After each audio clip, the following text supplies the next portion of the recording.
Oh yeah, I want to say one last thing to make sure we clear, right? I've been watching you, dude. I've been watching how you get down. And you're fully aware of what the fuck I'm talking about. I noticed everything you did, right, was to maintain an image. You want to keep perpetrating this fraud. You want to try to come off to everybody like you're this way and that way. Like when I heard you say that one time that you fight well. No, you don't. When I saw you brandishing your fucking targets, that's why I started fucking laughing, right? Because I don't want you to think that I'm practicing. I don't want you to know how well I fucking shoot. Because truth be told, I don't want to shoot you, bro. Because of what's going on with YouTube, because of how the crowd is fucking like watching this shit, and because of the things that you do, I won't even go through the whole little front of like, I'ma do this, I'ma do that, because I hate that I'ma do shit. I used to diss niggas. I used to call them man, I'ma niggas. Man, I'ma. I ain't on that shit, bro. Not at all. Dude, all day yesterday, excuse me and a couple of my partners was laughing at you, separate of this YouTube shit. We was laughing because of last June when I was out there, right? We could have whacked your goofy ass. When I found out your real address, fuck all this YouTube posturing and all that bullshit on the show. When we showed your real location, when we showed your shit on Google and I showed the distance that you motherfucking walked, do you really think I'm going to go through a big ass thing of showing the crowd what I'm going to do? I want to prove to the crowd how tough I am? Do you think that? Cliff, I've been trying to let the shit die down with the intention of coming over there to knock your shit off. I ain't never let it go. Actually, I was trying to downplay it and not say shit and make you think everything was smooth, especially when I was complimenting your car. I wanted you to think everything was cool. I wanted you to try to play me like how you play with LA, with all that little hot lunging and tough talking that you did with him. I was trying to lull your ass into a false sense of security so I'll come knock your shit off. That or make you like start focusing on Mike and somebody else and not think about me and then come over there and hit your ass. It just so happens that me saying something about a weapon, you know what I'm saying, kind of sparked your interest again. And I was like, damn, I did not want to get this motherfuckers on me. Now, instead of dragging it out for a long ass time, like, you know what I'm saying, playing it off, because you one of those people, like, you always got something to say. You one of them needy ass motherfucking niggas that need to be fucking recognized and shit, right? And then my incessant need to be a fucking asshole make it worse. Like yesterday when I saw you all about to cry about your fucking rim, dog. Just the bully in me could not resist. I could not resist laughing at your ass in that motherfucking moment. Because I don't give a fuck about YouTube. Because like with your mama dying and every other stupid ass issue your ass and tried to approach, you didn't have to say nothing. You didn't have to get online and do a show and talk about you was at the whim shop. Whose business was it that you was at the whim shop? Or that you had quacked the whim and it kept losing Ewa.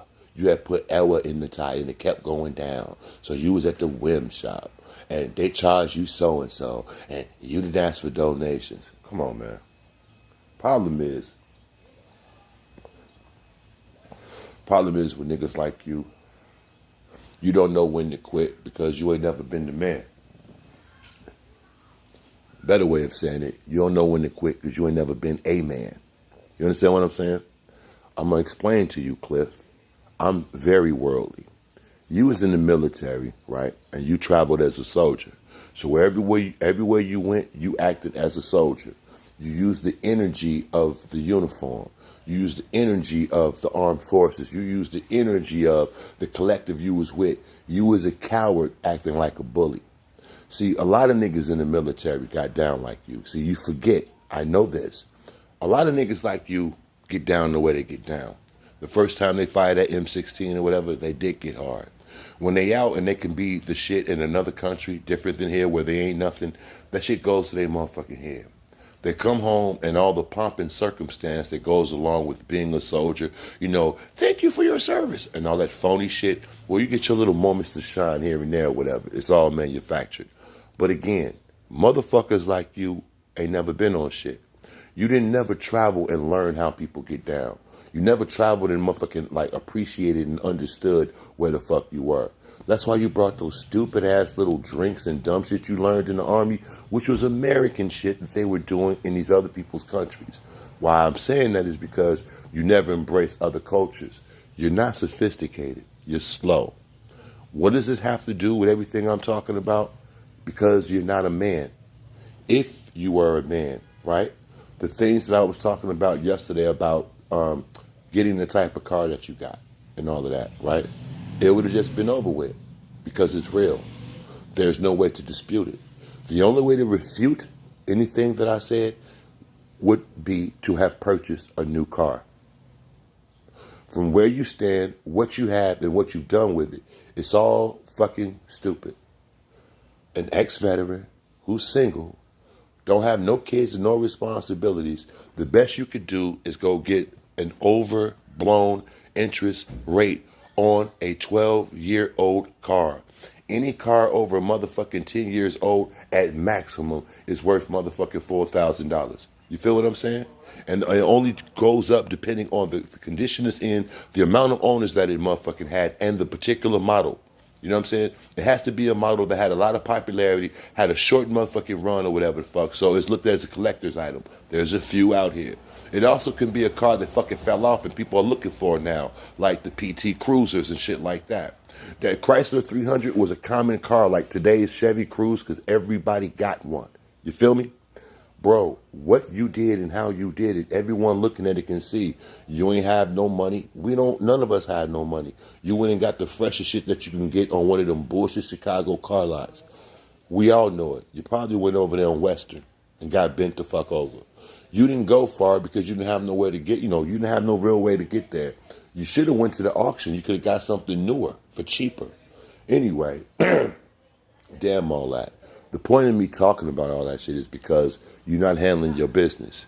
Even with motherfucking YouTube, the main thing you're concerned with, right, is trying to prove to everybody that you got a witty comeback. Somebody didn't roast you. They took a L because what you said hurt their feelings and stupid shit like that. I'm not operating from none of that, Cliff. Everything that you've been on, from that bullshit thunder kick shit to everything else that you do, is for your YouTube reputation. It's the truth. Today, when you got on here running this whole thing after hearing my girl, it's like anything that makes me look strong, you don't want to hear that shit. Soon as you heard motherfucking Cat saying some dumb shit, it wasn't she was lying. It was, yep, I believe her. You want to, and you had a whole explanation because you just want to say something. That nigga LA and that nigga Beasley done did a number on you. That nigga Freddie, all the motherfuckers done drove you crazy. They got you to the motherfucking point, and I'm not bullshitting. Anybody who's watching this can see this, but I'm saying this specifically to you.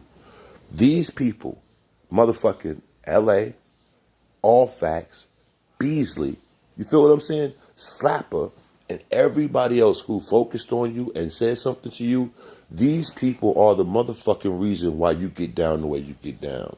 Roasting, cracking a joke, and getting the last motherfucking point in, you got from LA. Trying to make motherfuckers laugh, deferring to the crowd and all that shit, you got from LA. Trying to put something up to embarrass a motherfucker and all that shit, you got from motherfucking Slapper. All that having something to say, trying to overtalk a motherfucker, make him look stupid, you got that from Beasley. All that trying to reinforce your point and all of that, you got that from every single person that ever said something to you. You are a true student of troll pressure, bro. Now, you sat up because you keep trying to get an advantage. You just saying all kinds of wild shit.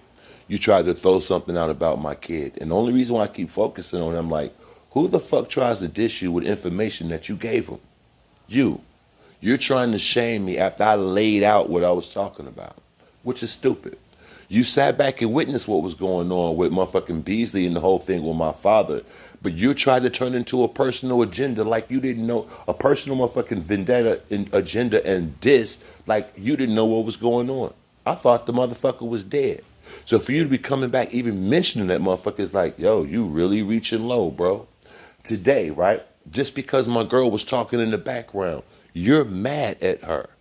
So you want to start talking crazy. She's fat this, she's fat that. I'm only putting up with her because it's like, are you serious, nigga? No, you can't be. Just like with that, your rims cost more than this, the stupid shit with the beer. Like, nigga, I didn't just start doing the show from here. I've been in multiple spots. I've been with Bridget this entire time. All that, you're doing this for this, like, well, how about all the other 3 apartments I was in by myself? I was with her for that, and she wasn't staying there. How about when I was in that hotel over there taking care of my motherfucking daughter and sleeping in my car to make sure I was being a good motherfucking father? Yeah, she was putting up with that then too because she was so fat and I couldn't find nobody else. Oh, since she's so fat and I can't find nobody else, how is it in the last, 14 fucking years of shit, when me and her broke up, I was able to find somebody else, impregnate them, and now deal with this bullshit? Wait a minute. In the last 13 years, because my daughter's about to be 13. In the last 13 years, right, I've had more sex between 2 women than you've had at all. You feel me? So when you sit up here and talk all these different things about why I'm doing something and all this old stupid shit that don't make sense considering the history on here, I know you're just trying to get a rise.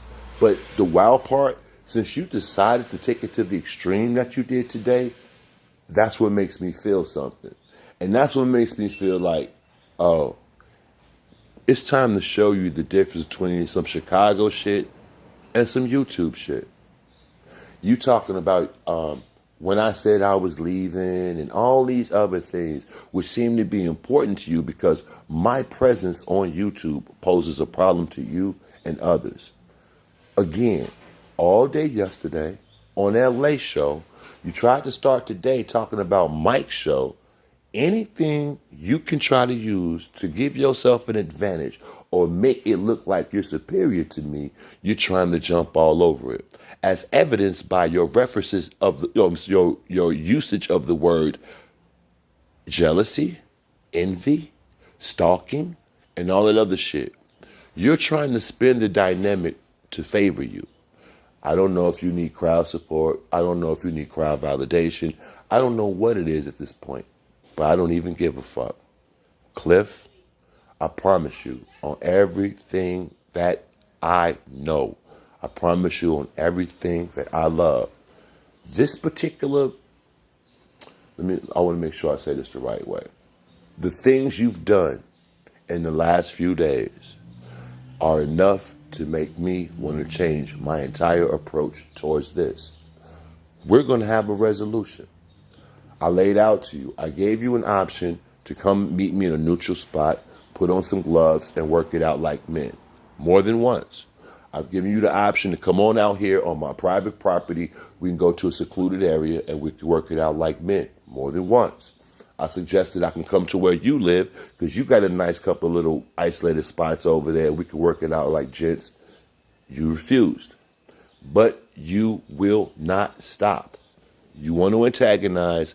You want to try to set something off for the need to be something on YouTube.